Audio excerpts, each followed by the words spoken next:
So hello, I'm Sam. You guys have probably met me. I've introduced myself like probably 10 times in the last couple weeks.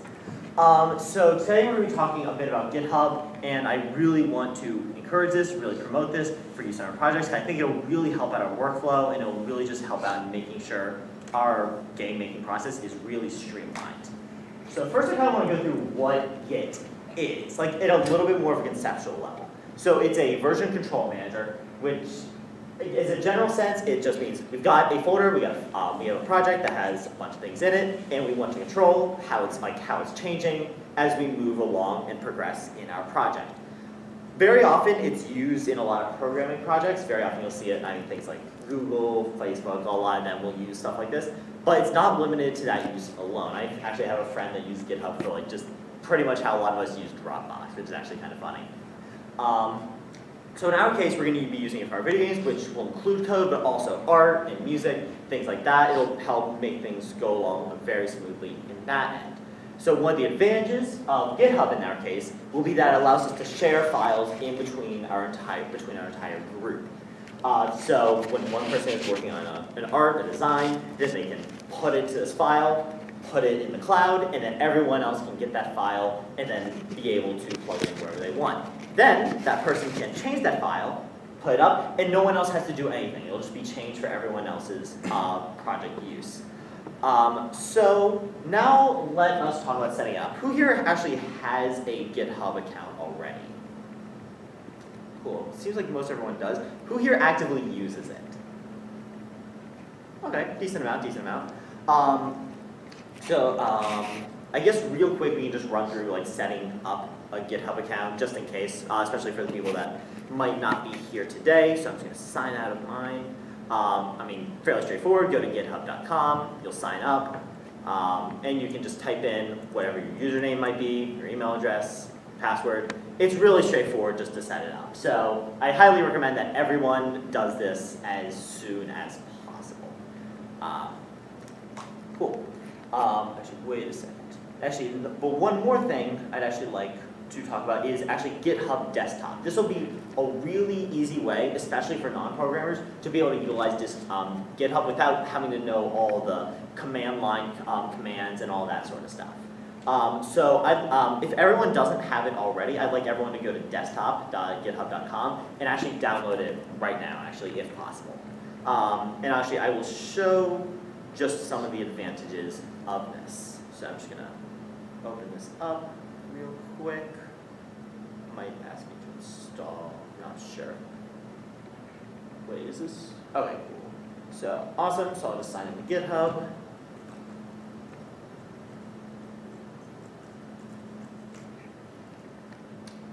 Awesome, so just continue from here, yada. Awesome.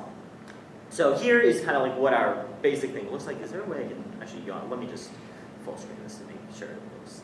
This is still annoying, but I guess it'll make do.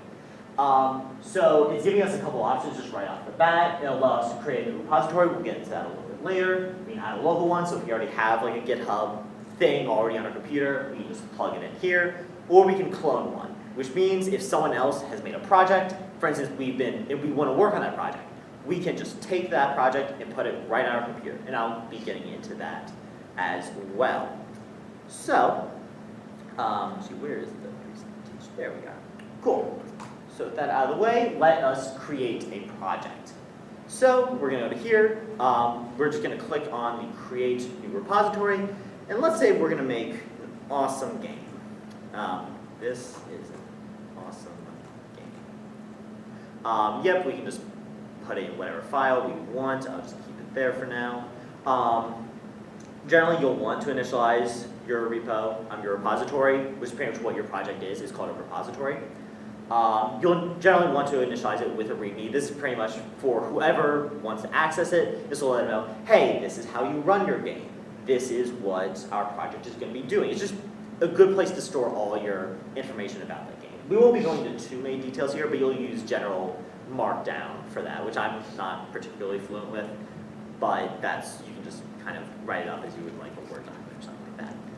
And git ignore. So the thing is that when you have a project, there's some files you'll constantly want to be updating putting up in the cloud. But there's some files that are more like specific to you, like you have like settings for your computer, and that this file will make this game work on my computer alone. You don't want to upload these. So you'll put the names of these files in your git ignore. They have a lot of like sample ones right here. Doesn't really matter, but I guess we can just use the C++ one just so we can see a little bit how it looks like. License, don't really need to worry about that right now. So we have all our information put in. So let's create our repo. So right now it's initialized, we got nothing in it, so it's got 0 change files, there's just nothing to do right now. So let's change that. Actually, before we do that, we want to make sure that this is online, because right now it's just on our computer. We can't share it with anyone, just from our computer. So we're going to go up here. We have this repository tab, and we're going to actually wait a second. Why are you not? Wait, why are you not letting me push code? That's annoying. Okay, I guess we'll come back to that later then. Do you have to commit first? It already has. It should have initial commit, but that's weird. Okay, maybe I need to click on here. I'm not sure. Oh wait. Oh yeah. No. Okay. Up here. Sorry. When you first do it, you have to publish your repository. This top right corner. So you'll click this, and we'll just put it on github.com. Sorry, that was my bad. We'll publish our repository. Take a little bit. And it should now be on GitHub. So let's actually log in and just verify this. Let's see here. Go to our profile. And we see it right here. Our awesome game repository has been created. But right now it's pretty empty, so nothing really is going on there. So let us do a little bit in that. So first thing we want to do is, we don't want to be the only person working on this game. So we're going to add some collaborators. So we're going to go to settings, and we're going to look at this collaborators tab right here. And from here, we can just add whoever we want. So I really want Jugman to be working on this. I think it was Lee08, or is it just Lee? Yes, there we go. Yeah. This you? So we're going to add Jugman as a collaborator. So right now it's awaiting his response. At some point he may or may not accept this, but at that point he'll have access to be able to edit this repository and make whatever changes he wants. He'll have whatever privileges you as the owner would want to give him. Cool. So now we actually want to work in our repository. So first thing we want to do is we want to make a new branch. And I'll get into a little bit later why we want to do this. So pretty much what a branch does, actually, is there a marker? There is, cool. So actually, can the camera see over here? Yeah. Cool. So pretty much along the branch, as you're making changes on GitHub, you can kind of think of commits as snapshots. So like this is your code at one point in time. This is your project at a later point in time. And then you can just go as long as you want. When you make a new branch, you sort of just, as the name implies, you sort of branch off in a different direction. And this has like some, like we'll call this branch A. But this one can like continue going in whatever. But so this allows us to work on separate things and just separate tasks really easily, because we know they won't get in the way of each other, and later along the line we can just bring them all together, and we'll be able to take this, just like plop it in right here, and they'll actually in GitHub we'll just make this super easy and look super nice in our commit history. So we're going to call this, let's say, feature A, we'll call it. Cool. So we're on a new branch, feature A. Now, so let's see, we want to make a new file. So I'll just open, actually wait a second, I'm just going to open this folder right here. Where are you? There you are. So if we go to documents, wait, where the heck did it go? I probably should have paid more attention to where it was going to save on my computer. This is actually kind of annoying. Give me one moment, sorry about this.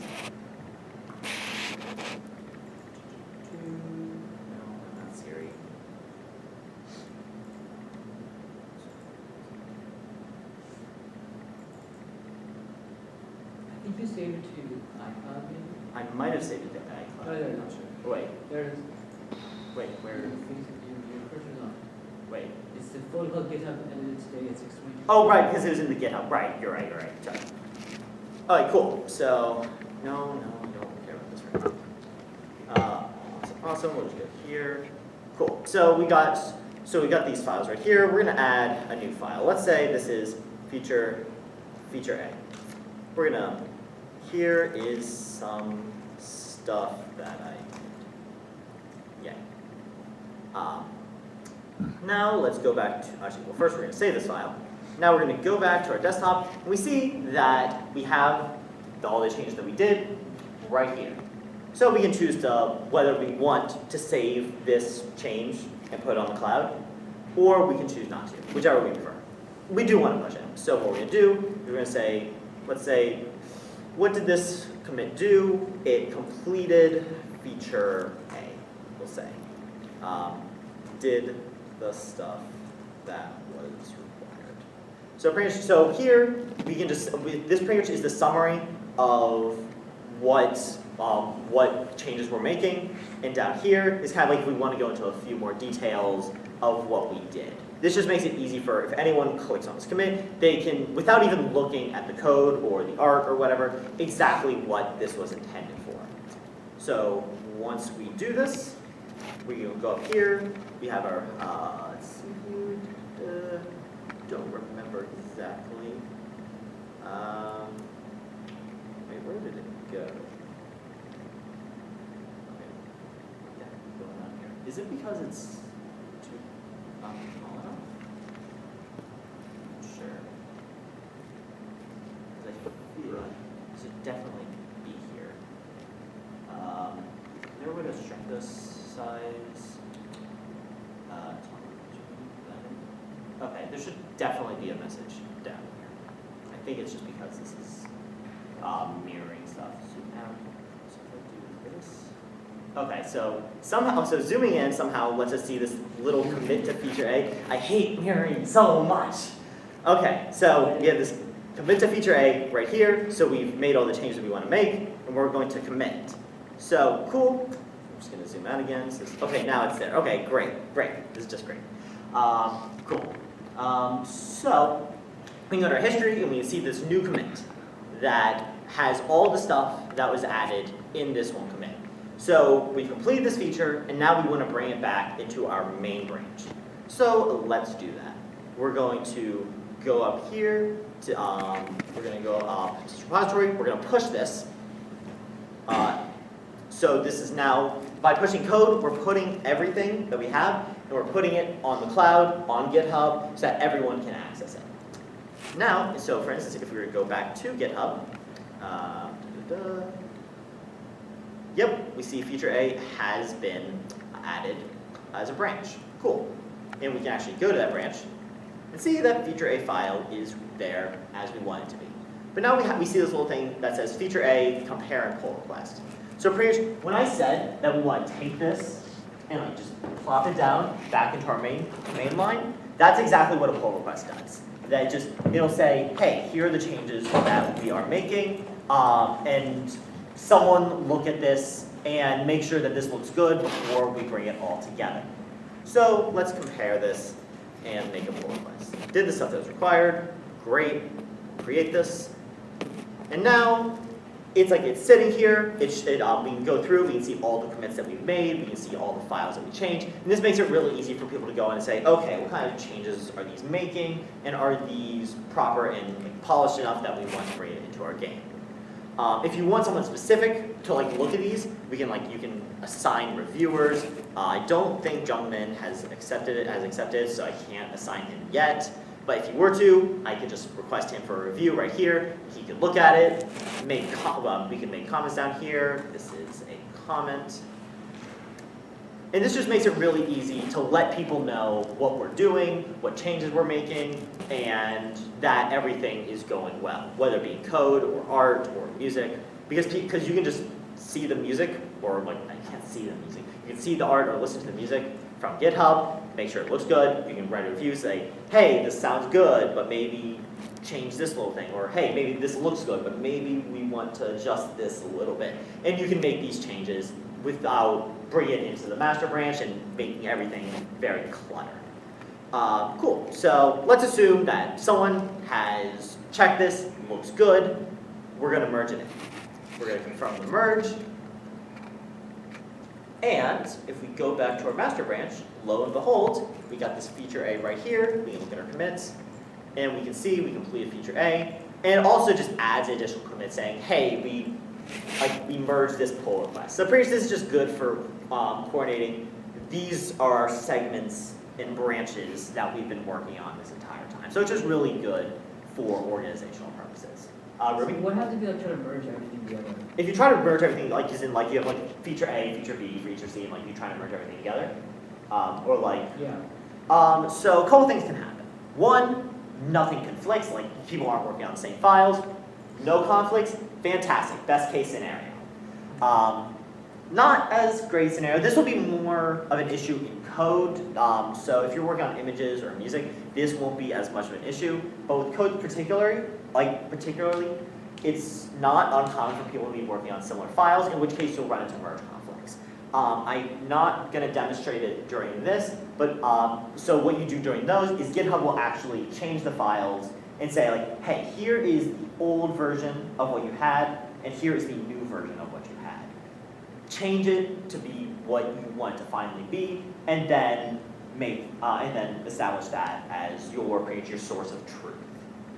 So they're assuming that everything, like that issues are being assigned well and that people are working on the right things. That shouldn't happen too often, but if it does, it's nothing to worry about. You have any So other? like if like two people are working at the same time, they obviously have different, Right. like they work on two different things at the same time. They have two different features, so you just have to make sure. So it's still like a human error element that can happen. Sure. But one nice thing about GitHub is, okay, so let's actually just take this instance right here. Let's say two people branch off at the same point, right?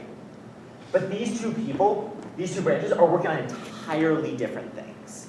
So this gets merged in, and then this one can get merged in. But because they're working on different things, there's no error that should occur from that.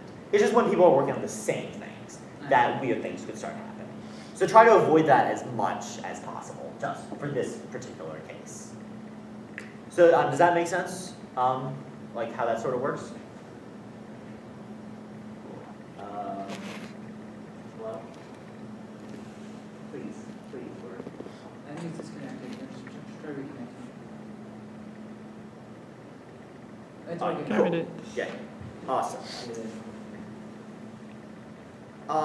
Cool. And one other piece of advice: commit early, commit often, because it'll make it easy to see how your stuff is changing. And it'll also be easy to see when things possibly could have gone wrong. Like when a bug occurred, you can just go back and see, hey, this is the little thing that caused this bug to occur.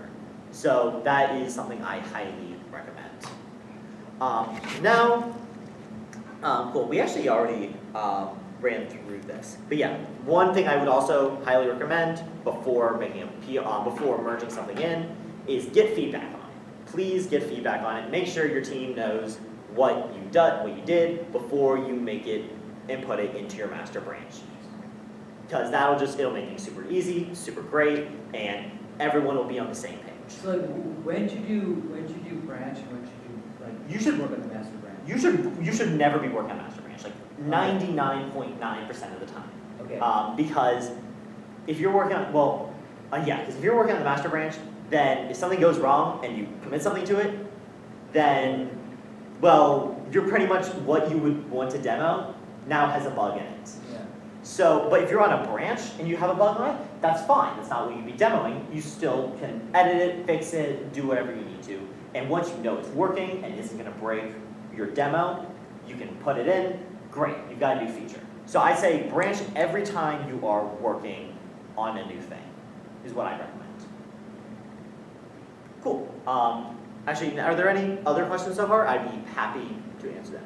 William? Can you undo merges that you've added to the master? You can. That'll go a little bit more in depth to I think from what I understand you have to go into command line. Like there might be a way to do it through desktop. I'll run through that at the end of the presentation. Sound good? Cool. So undoing merges. I'll just write it myself. Cool. So the next thing we'll talk about is creating issues. This is something that I think will also really help us in terms of organization, in terms of accountability, and just in terms of direction for our projects. So let's actually go to GitHub real quick, because this is more GitHub specific. So we have this little issues tab right here. This does not mean anything bad. In fact, it is a good thing. It means that you're assigning a task for someone to do, so they know exactly what they're doing. So what we're going to do is we're going to create a new issue. Let's say we want this issue to be create feature B.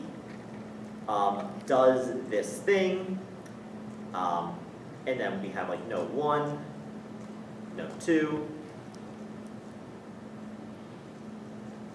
note 3. So pretty much all this is just telling someone, hey, this is a thing that needs to get done. If you and we can go into more details below. And it's just a great way for keeping track of everything that needs to get done. Instead of, hey, in Slack you write down a giant list, and suddenly 2 days later, after a bunch of spam messages, suddenly you can't find it anymore. Instead, we're just going to be able to submit this new issue, and we can just open up our issues tab, and we just get we can get whatever list of issues that we want to see. We'll see what needs to get done. And also, one nice thing about this is we can assign people. Well, I'm the only person that is currently in the group, so I'll assign myself to this issue. So if we go back here, I have this little icon right under assignee, so I know, hey, this is my responsibility, this is my job, this is what I need to do. Super easy, super simple, no code involved, and it can be for whatever you want. Code, music, art, whatever it is. Awesome. And one other advantage of this is it encourages separation of tasks. Like for instance, let's say that we have one person that needs to work on, let's say, a bug fix. They need to fix this little bug in this one part of the level. Let's say like you phase through the floor or something like that. Like there's some weird thing that's going on. And then you've got this other thing that you need to do, maybe, let's say on the same level, you've got, hey, this little wall, you can phase through it, let's say. I don't know, these might be, so you can take these two things and like assign them to different people. And then you can say, hey, you can work on this, you can work on this. That's great. They don't need to interact with each other. And it's just good for making sure people are working on separate things and that those things don't need to rely on each other. So I definitely highly recommend creating issues that don't rely on each other at all. Sometimes that would be the case. Like sometimes you need to create the enemies before you create the level. But sometimes you can assign an issue that says, hey, create the floor for the level, or create the background for the level. And then later on, we can take these enemies that will create sometime else, and then we'll make a new issue saying, hey, put those enemies in this level now, for instance. And so this is just a really good way for keeping track of everything that needs to get done and make sure it's nice and orderly. Cool. Whoops. And then one other thing that goes along with issues is sometimes we want to group issues together, whether it be for a similar level or task, or sometimes just a similar time period. So these are called projects in GitHub. So I'll just go here, or I should go here, and similarly we have this projects tab. So let us create a project. I generally like to put things in sprints. So like let's say sprint 1. Generally I'll put that in like, they're kind of like blocks of time, where it's like the first chunk of time that you're working on a thing. Like for instance, sprint 1, I might consider the first 2 to 3 weeks of a project and all the tasks that are involved in that. So let's say, first 2 to 3 weeks. Let's say first level, intro songs, artwork sketches. I don't know. So this could be like a sample first project. Nice thing is that they have templates, so this will be really easy. This will make sense once we get to the next page. That particular template I clicked created like a to-do a to-do thing, an in progress column, and a done column. So this will be really easy for organizing the issues and like how they're moving along. So I'm just gonna move these real quick. Cool. So let's say we're gonna add a card. We see here, we got our issue that we created earlier. So we're just gonna drag that in. We know that we need to do, that. I know. So yeah, so we've got this one issue that's in to do. We know when it's going to be assigned for. And so now we can move it around and keep track of how it's going. So it's to do, the person's still working on it, and we're just gonna wait a little while. And hey, maybe I completed it. So we'll move it to in progress. And then maybe later on, we'll move it to done. So this will just be a really easy way to keep track of how issues are moving along. And you have the option of actually creating more columns. So I'll just add one right here. Let's say that's in review. Like we put the pull request in, someone still needs to look over it. So I'll create this column, in review. And let's see, we'll just move this over here. There we go. So it's in progress, I finished it, but now it needs to be reviewed by someone. So we'll just leave it in there. The nice thing about projects is that, actually, is that not right now? Let's actually create one more issue just so I can demonstrate something. Sample, issue, test. Cool. And we'll just add this right here. We'll just add this card in. And then, don't be anything. Yep. If we go to projects, it should, actually we see this little bar right here? This shows us how far along we are in our sprint. So let's say that we actually finished this feature. We finished feature B, great. Well, we see this little bar up here. If we go to projects, it's 50% full. So half the issues that we did are done. That's great. So it's actually nice to be able to see just at a glance how far along our sprints are coming along. And then you create more projects, like sprint 1, sprint 2, sprint 3, so on and so forth. And you can just kind of keep track of how far along your game is going, and also just see if there are things that maybe you need to go back on or whatever it may be. It's just really good for organizational purposes. And that is all I have to say about GitHub for now. I'll be going through the undoing merges in a bit. But if there are any other questions, like maybe you're more interested in some of the command line protocols that you want to mess with, I'm happy to talk about that. There are also tons of internet resources to be able to do some nice fancy stuff, make things look cleaner with GitHub. But yeah, so that is it for my main presentation. Actually, but I'll go through this right now. This will involve some command line work. So don't worry if like this is looking like absolute gibberish. It certainly did to me about 5 months ago. So we'll go into our GitHub folder.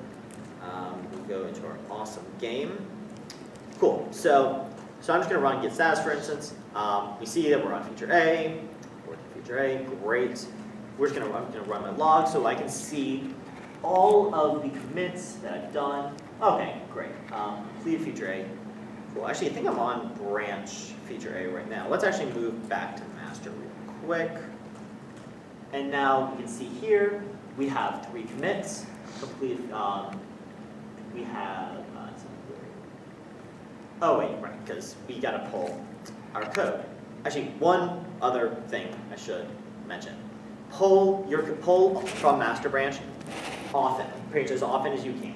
Because that will just let you know when new changes have been made, and it'll just make sure that you know that you have all the changes that other people have been making.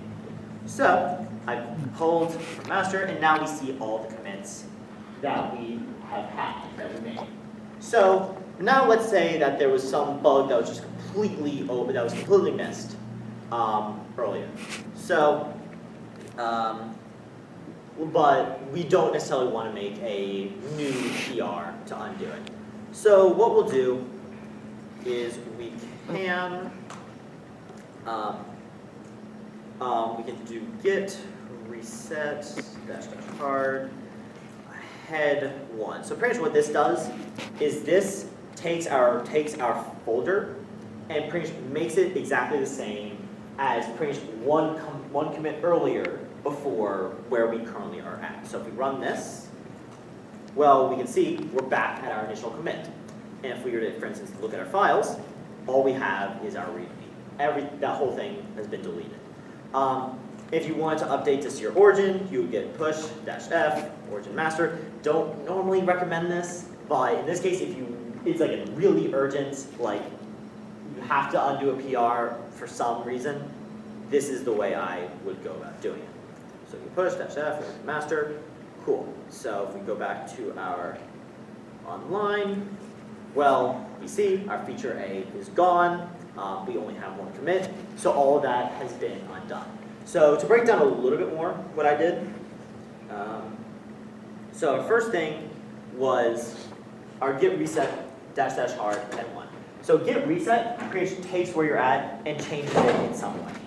This --hard tag makes it so that the files on your computer will match exactly what the snapshot is one before. So like for instance, our thing looked like this. We had 3 commits, so there were 3 snapshots. And our current, we were currently at the most current one.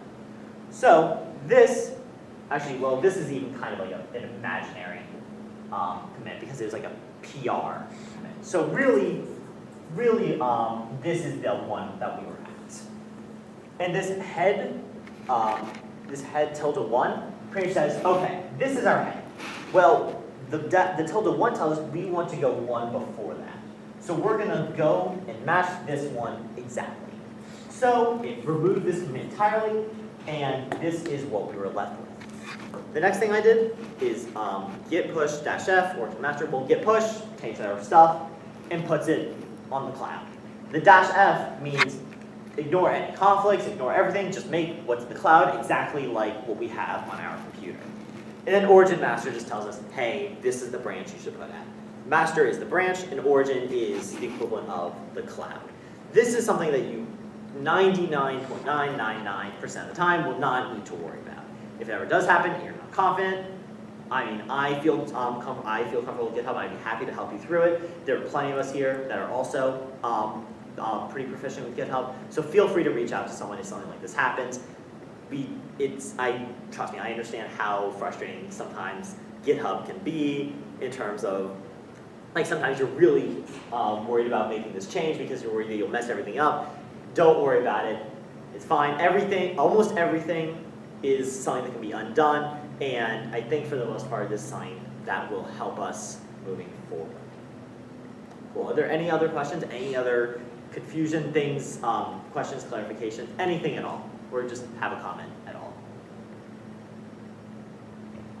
Gentlemen? Real quickly, if you were to push this to the cloud while you're in the feature A branch, would it be origin feature A? Yes, so yeah, that's exactly what it would be. So we can just do that real quick.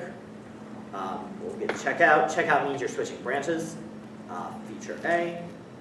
And let's say that, oh wait, that's not what to do. We'll just make a new file real quick. Oh wait, there, another thing. This is another thing. Yeah. So I'll just check status. We got a thing that's on track, so we'll add that real quick. We'll commit.